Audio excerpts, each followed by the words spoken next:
Local history. Local culture.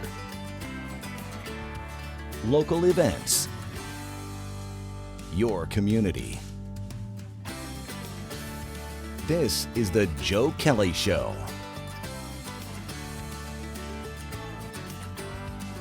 And welcome to the show, everybody. Thanks for joining us. Bobbie O'Brien is our guest. Bobbie is involved with all kinds of things up in Rome, including the Rome Historical Society. She's with Rotary. She does all kinds of things, attends all the Common Council meetings. Yes. We're going to talk to her about some of her activities, but before we do that, we're going to say welcome. Thanks for joining us. Well, thank you for having me. Glad to be here. Good. Let's start with the Rome Historical Society. You're on the board up there.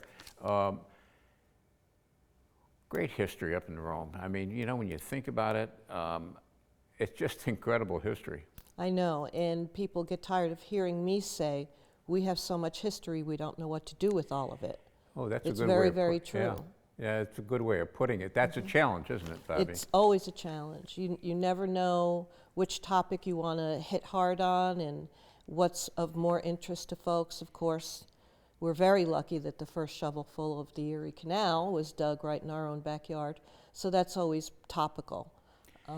But we have a lot. I can never remember dates in history. I was always terrible with the dates in history, but that's the one date that I remember. What a great date to start a project like the Erie Canal, July 4th, 1817. Yep. And you know, there's been a little, I've been trying to find this out.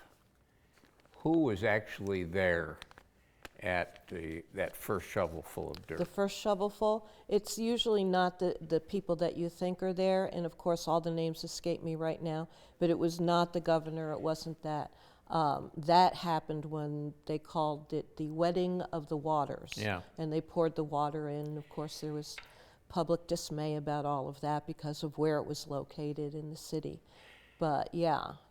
It really gave rise, the Erie Canal, to Utica and Rome, and all the other places. Yeah, it opened the West. Yeah. That's how we got our name as the Empire State. Yeah. Tell people where the Erie Canal went through Utica on what is now Oriskany Boulevard. They filled in Oriskany Boulevard and created the road that's there. Where did it go through Rome?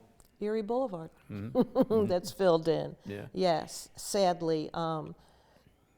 Once that got filled in, and with the different iterations of the canal, what we refer to now as the Erie is actually the barge canal.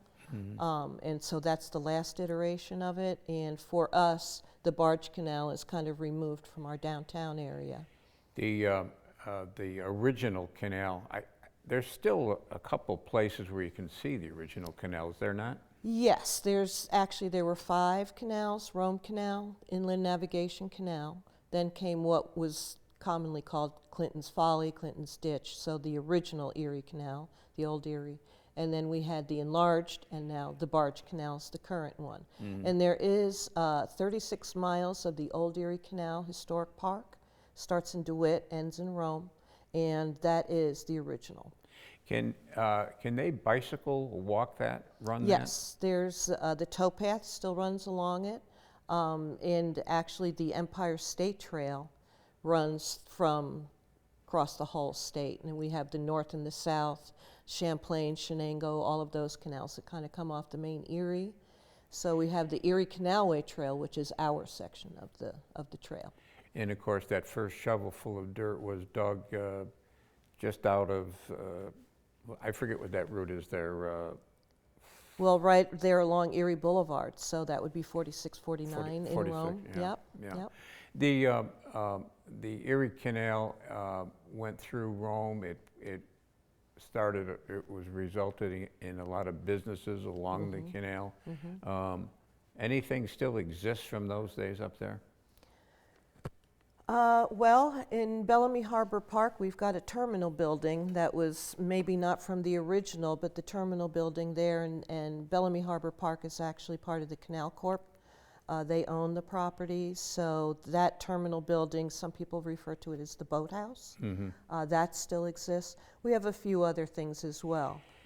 That Bellamy Park has gotten a lot of enhancements, Yes, the Hamilton rowing crew is out there now. They have a beautiful facility. We've got a couple of other things that are going to be happening out in that area as well. I'm sure a lot of people have heard about the SFM skate park, and so they're going to have a beautiful facility out there. And now when you say the skate park, what do you mean? It is a skate park that is being championed by many, many people. It's in the memory of a young man, Stone Mercurio, who sadly committed suicide recently. And he loved to be outdoors. And there has been a big push and a lot of momentum to help build a state-of-the-art skateboarding park. Skateboarding, okay. Yeah. So so it'll be an outdoor area. It's beautiful. It's beautiful. And whereabouts is that going to be now? It's going to be in the same area along the canal there where Hamilton has their boathouse. So in the Bellamy Harbor area. All right, and there's a nice pavilion up there too, isn't there? Yes. The Erie Canal, you mentioned the wetting of the waters. Tell people what that was. They took the water from downstate in a bucket or a pitcher or whatever it was, and so they poured that water into the opening of the canal when the canal opened, and then they went from, well, actually what they started to do, and they're going to recreate it in 2025, is the Seneca Chief, the packet boat, is going to go all the way from Buffalo down into Albany area. I don't know if it's going down to Manhattan. They're reconstructing it right now in Buffalo at the Maritime Center there. Reconstructing the boat? Yep, yep. And so they're going to recreate that wetting of the waters when the canal opened in its entirety. And when's that supposed to happen? That's going to happen at the closing of the 2025 World Canals Conference, which will be in Buffalo. Okay. This year it's in Poland. That'd be a nice thing for all these Yes. communities along the way, yes? Yes, absolutely. Everybody is going to try to participate or have some sort of an activity as it makes its way from west to east. When we come back, let's talk a little bit about what's on display right now at the Rome Historical Society. Okay. All right. Bobbie O'Brien's our guest. We're talking about some local happenings. Short break, right back.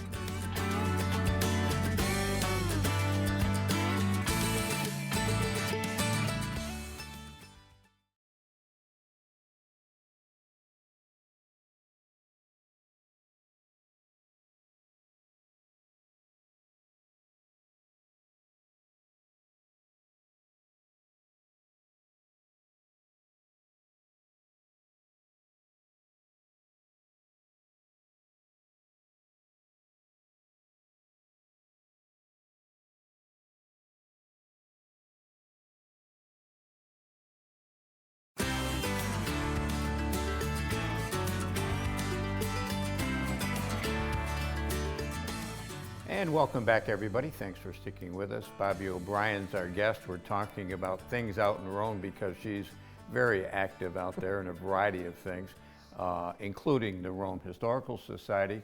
For those who don't know where the Rome Historical Society is, it's the old post office, isn't it? We are in the old post office, absolutely, built in 1936. Yeah. And we're on Church Street, which sits right behind Gansevoort Park, next to St. Peter's Church on North James. And there's a connection with, and I get the sense that you're trying to make it even more of a connection between the Rome Historical Society and Fort Stanwix. Yes, we are known as Friends of the Fort. So we are a philanthropic buddy of the fort. We help them out with certain events and entertainment. We keep providing them with black powder so they can shoot the cannons every summer during Honor America Days when the symphony plays. And So, they're actually a tenant of yours. Yes, they are upstairs on the second floor in our building. They're a great tenant. What was that, their administrative offices? Yes, exactly, Okay. exactly. And then they've got the new visitor center. The Baroness Willett Center, yes, it's really wonderful, Yeah. really wonderful. And that didn't, I mean, that was a later addition. I forget how old that is now, but that was a much later addition to the Yeah, fort. it's been around for a while now. I've been in Rome for 30 years, and can't remember exactly when it opened, but yeah, that was newer than just the fort itself. Yeah. What about the fort? Is the fort something that, I mean, it's hard to imagine, but there's a lot of people around that have never been to the fort. Not only haven't been to the fort, but then they're always astonished that we have a canal in our backyard sometimes too. Yeah. That's very true. Yeah, the fort is really fun. It's free. It's a wonderful experience down there. They have great folks that are both in the Willett Center itself and in the fort proper. So it's just a great time. I think when schools, and this is not just about the fort or the Historical Society, but many other activities, when schools cut back and they don't have as much use of those buses as they used to. You know, buses would be coming in there all the time. I don't know what it's like now, but There's still younger groups come from the schools. There's archaeology days, hands-on days. We had for a while a display in the museum, our museum, where the kids could come in and kind of sift through the sand and find fossils and artifacts and things of that nature. So there are still school groups that are visiting Fort Stanwix and then walk up the street and come on over to the museum. what's on display now at the museum? Well, it depends on what you want to see. Once you come into our lobby, you can go through, and it's like a travel through time, up and down the aisles. So we start with the Oneida Nation, who were here before us, and then it travels you through time. So, you know, French and Indian War, the Revolutionary War, and as things develop and grow, we have a great display for Revere there as well, some old telephones that are a lot of fun, and we have a whole area that is dedicated to Griffiths Air Force Base. And the last time I was up there, and I'm embarrassed to tell you it was too long ago, but that Griffiths display brought back a lot of memories to me. Absolutely, yes. And we, a few years ago now, we had a wonderful young woman who was an educator that was with us for a while, and she did, as we're doing right now, interviews with a lot of the folks that were stationed at Griffiths and what their experiences were. So we have that on video. And it's surprising too, Bobbie, the number of people that were stationed at Griffiths that decided to stay in Rome.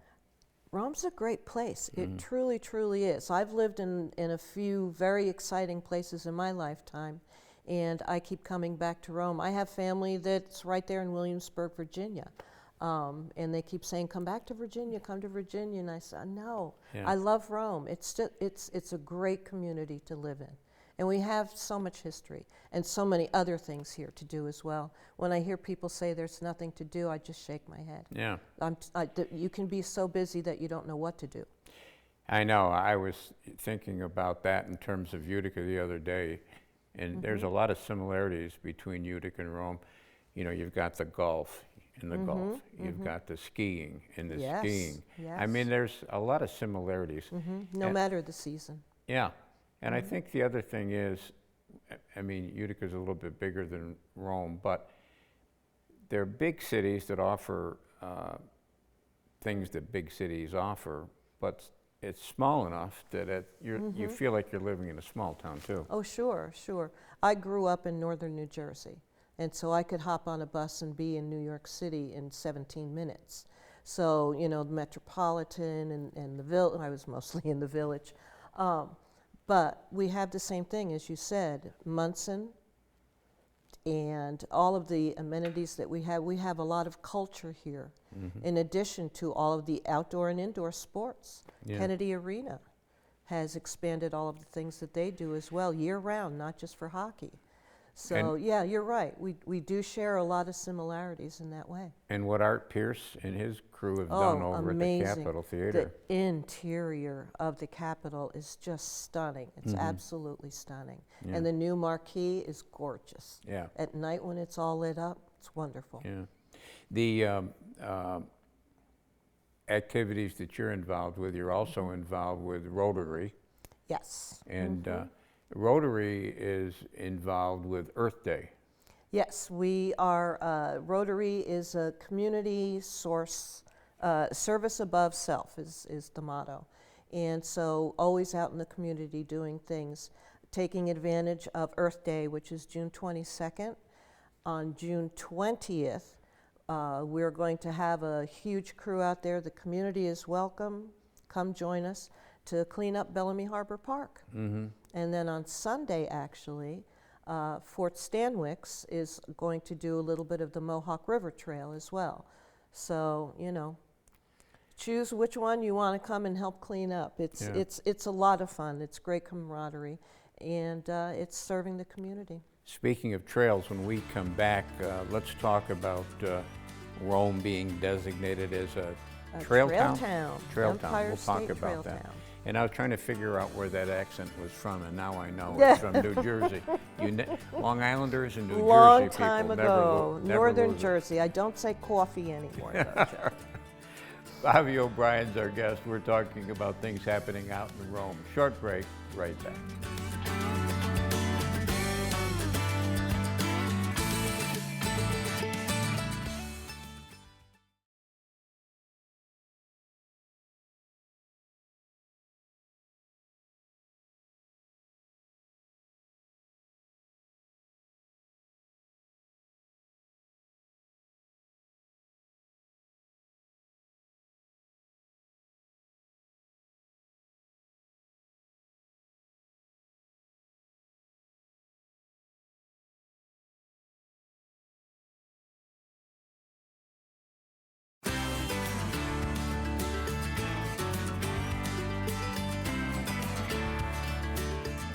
And welcome back, everybody. Thanks for sticking with us. Bobbie O'Brien's our guest. She's a Rome person, and she does all kinds of activities up in Rome, including the Rome Historical Society, Rotary, and other things.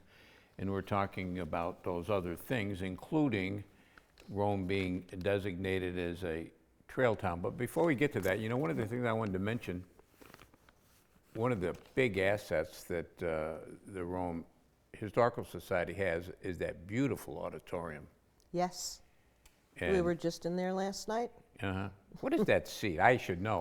95 people. Yeah, it's beautiful in there. It is. And is it being used much anymore? Well, we are reopening, actually, and we're going to have the auditorium available. We always have had our Wednesday programs, Wednesday evenings at 5:30, third Wednesday, so folks are in there as well.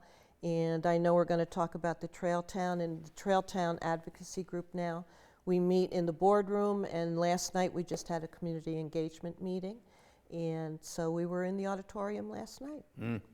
The Rome Historical Society is open from when to when? What are your hours up there? The hours are Friday and Saturday. I believe it's 10:30 to 3:30. And then, I'm doing this is wrong because we just changed the hours. Yeah. So it's Thursday, 10:30 to 4:30, and then Saturday, I think it's the same hours as well. Yeah. So Okay. we're just reopened, and so we're very excited about that. Do you do group things? Do you make? We're always happy to have groups come in. We usually get folks that come in from visiting the fort, or now what we call in Rome the Arts District as well. They'll wander over, come through the park, go see Veterans Park, which is of course across the street from us as well. So yeah, we get lots of really good folks in and interesting folks, and they're always very happy to have stopped in. It's a big surprise to everyone, and it's free. Yeah. No cost. Trail Town. What is Trail Town?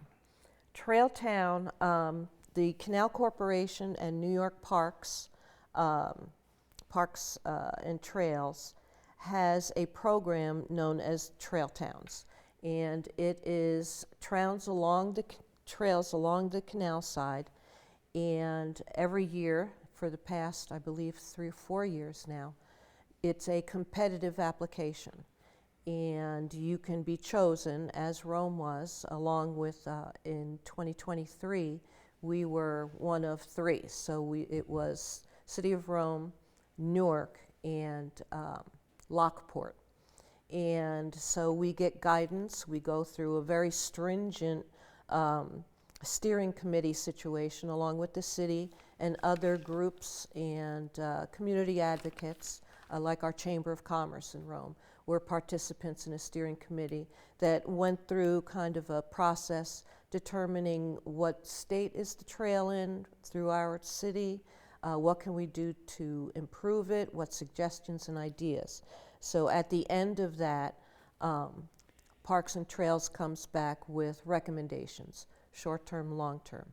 So born out of that, we now have what is known as the Rome Waterways and Trails Advocacy Group. And so we will make sure that these recommendations that have been made are implemented, and we work on them. So better signage through Rome, improving the trails, increasing community interest in the trails and all of the things that you can do along there. So we're just getting off the ground now. We were very successful. We had a resolution in the Common Council that recognized the advocacy group, so it gives us a little more oomph and power. And we're really excited. We're at the very beginnings of it. We're creating a new logo. We've got a Facebook page, of course, and things along that nature. So pretty exciting. We're also working with the city quite closely still. They're helping us out a lot, and looking forward to the big event that we always have that will go through Utica as well, the Cycle the Erie event. So they're hitting Rome on July 11th, and we're hoping to have a big old block party and a whole bunch of other events that are going to be happening. Tell people what that is, that cycle. Cycle the Erie is put on, again, Parks and Trails New York, starts out in Buffalo, and they cycle all along the Empire State Trail. So that's the west to east, east to west, a leg. And they stop in the towns along the way and spend the night. Don't they? They camp out, they absolutely do. There's a lot of different options that you can choose, camping or B&Bs or making your own arrangements. When a lot of them hit town, last year there were, I believe, 650 cyclists and 100 volunteers that help along the way. And they camp out on the big old lawn there at Fort Stanwix. Mm-hmm. So, and it's just a wonderful, wonderful event. So we're hoping to enlarge upon that, the city and the Rome Historical Society as well, working with the advocacy group to make it a bigger party once they hit Rome. And that's, that lawn you mentioned, that is a great venue, is it not? It is, absolutely. Our Honor America Days culminates there on the lawn where the symphony comes in from Utica and or Syracuse, can never remember which. And we have the symphony play and the cannons shoot from the bastions at the fort. Mm-hmm. And the Historical Society always purchases the gunpowder for that. The future for the Rome Historical Society, what are we looking at here? I mean, it's one of the things that I think people will be surprised at with these nonprofits, particularly history kinds of nonprofits. It's all about raising money. It's tough. It's a struggle constantly. So we're always looking for grants to help us either, with operations, educational opportunities, things of that nature. So we're pretty excited now that we've reopened again. We have a wonderful new museum manager. His name is Colin Havener. And he's got some wonderful ideas. And literally, just recently, everybody rolled up their sleeves and we were in there mopping floors and cleaning the place. Yeah. And so we're looking forward to great things to come for the Rome Historical Society. And one of the things that I wish I could remember his name, but he was superintendent at Fort Stanwix. And the first thing he did when he got into town was call people. Mm-hmm. Utica, Rome, surrounding area. And I know this because I was one of the people he called. And I asked him about that, and he said, well, it's so important to partner up. Oh, absolutely. And he said, that's what I'm trying to do. Absolutely. Yeah. And I think that's what we're doing as well now with the Rome Historical Society. We were pretty internally faced for quite some time. And now, of course, me, I'm out there and trying to create little, collaborations along the way. because it only helps everybody else as well. Yeah. Where can people go if they want to learn some more online about the Rome Historical Society? Pretty simple, romehistoricalsociety.org, and that's our website. We're on Facebook, of course, as well. Same thing, Rome Historical Society. There's a lot of nice, I was on your website the other day, a lot of nice pictures there. Yes. Oh, boy, do we have pictures. Yeah. Yeah. We have a lot of, we have over 10,000 paper type records in our library, and in our collection that's in the lower area of the building, we have over 40,000 artifacts downstairs. All right. So it's a great place to come and visit. Well, it's been too long for me, so I'm going to come up and visit Well, one day anytime, soon. Joe. You just give me a call. All right, good. Thanks for coming in, I appreciate Thank it. you for having me. Yeah. Very You're happy welcome. to be here. Good, maybe we could do it again. Absolutely. All right, that's going to do it for us this week, but we'll be back next week. We'll do it all again. Speaking of websites, don't forget our website. And let me see, that's it for this week. We'll see you next time. Take care, everybody.